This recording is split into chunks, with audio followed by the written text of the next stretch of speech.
I had the opportunity to look at visualization for medical images, I was like, wow, this is, this is still visualization and it can be artistic, but it has some kind of, might have some social impact.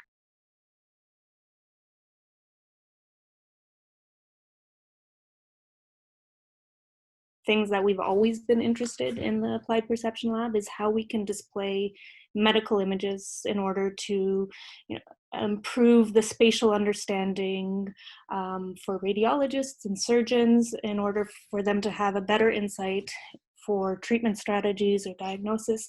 And so one of my students, Andrei Titov, has developed a game that works on a smartphone, so either iOS or Google Play. And the idea being that, anyone can download the game, they can play it, but we're actually capturing the data to see which types of visualization techniques are most effective.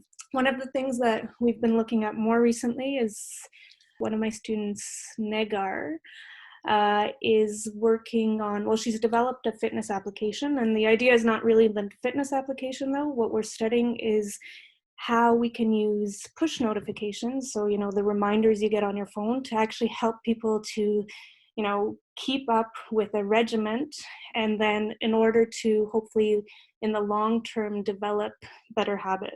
And again, this project is great too because it doesn't require us to be in direct contact with the people. They can just download the app, and we're having them test it and see how, what kind of messages, reminder messages are good, which ones are motivating, which ones actually might have a negative impact, because that's also the possibility that you might have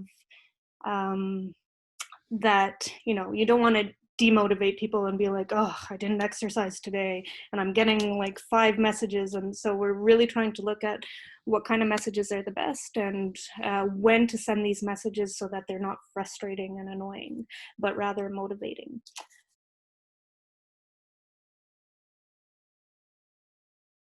I've been working for quite some time now in using augmented reality for different things, and specifically in surgery. So there's 2 things that have been the core of my research for a long time. One is medical image visualization, how do we display images? And the other one has been really looking at how we can use augmented reality in surgery to improve visualization and to help better guide surgical procedures. So another project one of my students is working on is stroke, computer-aided diagnosis in stroke. And this is something kind of I worked on during my postdoc, and I thought there was a lot of potential for. And so she's looking at machine learning methods and artificial intelligence and how we can help radiologists determine which treatment strategy is best. So we're just looking at developing computer methods that could be more robust. And so to go back to your original question, how this came about is that we actually had a radiologist come and say, listen, I'm interested in this. I think there's better ways of doing it. Could this be a potential project? And so that came about this way. And then there's projects that the students come up with, and they're like, oh, I'm really excited about this, so I'll try my best to supervise you in that area. We were approached by Anna Ansaldo, who works with the Shields, the retirement homes in Montreal, with a whole bunch, a team of different people from Concordia and from Université de Montréal. And this is more looking at, can we create video content that is helping engage the people in the retirement homes in a positive way, in terms of positive emotions, but also in terms of helping them communicate with the people who are watching. I mean, that's, I think, something that they were interested in maybe before, but because of the pandemic has just become so much more relevant. I don't know what will come out of it, but it's a lot of projects that have come about because of the whole COVID situation. I love multidisciplinary research. So I think, the medical visualization stuff was really I don't know, it started out of a place where during my undergrad even, I was studying art history as well as computer science and had no idea what to do. And I was just like, oh, visually. And when I had the opportunity to look at visualization for medical images, I was like, wow, this is still visualization and it can be artistic, but it has some kind of, might have some social impact in terms of it might help clinical procedures or clinical decision making. So I think just in general, because I do like this multidisciplinary type of research, it opens the door for a lot of collaboration.